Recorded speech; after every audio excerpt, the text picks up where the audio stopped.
చింతపండు నవీన్ కుమార్ అలియాస్ తీన్మార్ మల్లన్న గారు, మీకు ఏమాత్రం సిగ్గు చరం, సీము నెత్తులు, మానవ అభిమానం, రోషం, పౌరుషం ఉన్నా తక్షణం కాంగ్రెస్ పార్టీ వల్ల గెలిచిన, కాంగ్రెస్ పార్టీ వల్ల వచ్చిన మీ ఎమ్మెల్సీ పదవికి కాంగ్రెస్ పార్టీకి రాజీనామా చేసి అప్పుడు బీసీల గురించి మాట్లాడాలి.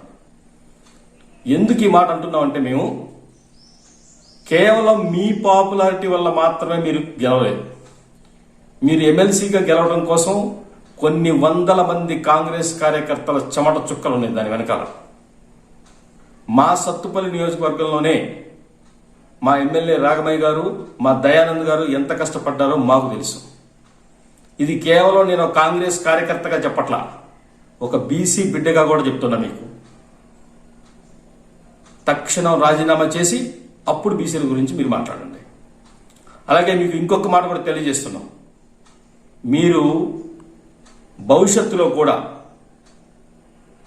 ఏ పార్టీలో చేరకుండా, ఎందుకంటే బీసీలకి వెన్ను విరిచేలాగా నిర్ణయాలు తీసుకొని ఈడబ్ల్యూఎస్ రిజర్వేషన్లు తీసుకొచ్చినటువంటి బీజేపీలో పంచన చేరకుండా, బీసీలకి గొర్రెలకి, బర్రెలకి, చేపలకి, వాళ్ళకి పరిమితం చేసేసి, కులవృత్తులకు పరిమితం చేసేసి, చదువులకి, రాజకీయాలకి, వ్యాపారాలకి దూరం చేసినటువంటి బీఆర్ఎస్ పంచన చేరకుండా, మీకు నిజంగా రోషం, పౌరుషం ఉంటే, నికార్సైన బీసీ బిడ్డ అయ్యుంటే తక్షణం నువ్వు ఒక పార్టీ పెట్టి, రాజకీయ పార్టీ పెట్టి, బీసీల కోసం ఓ రాజకీయ పార్టీ పెట్టి ఎస్సీ, ఎస్టీ, బీసీ, మైనార్టీ సోదరులను కలుపుకొని, వీలైతే ఓసీలో పేదలను కూడా కలుపుకొని అప్పుడు బీసీల కోసం పోరాడు, బీసీ ముఖ్యమంత్రిగా డెవలప్ కావడానికి ఆ నినాదంతో జనంలోకి వెళ్ళు.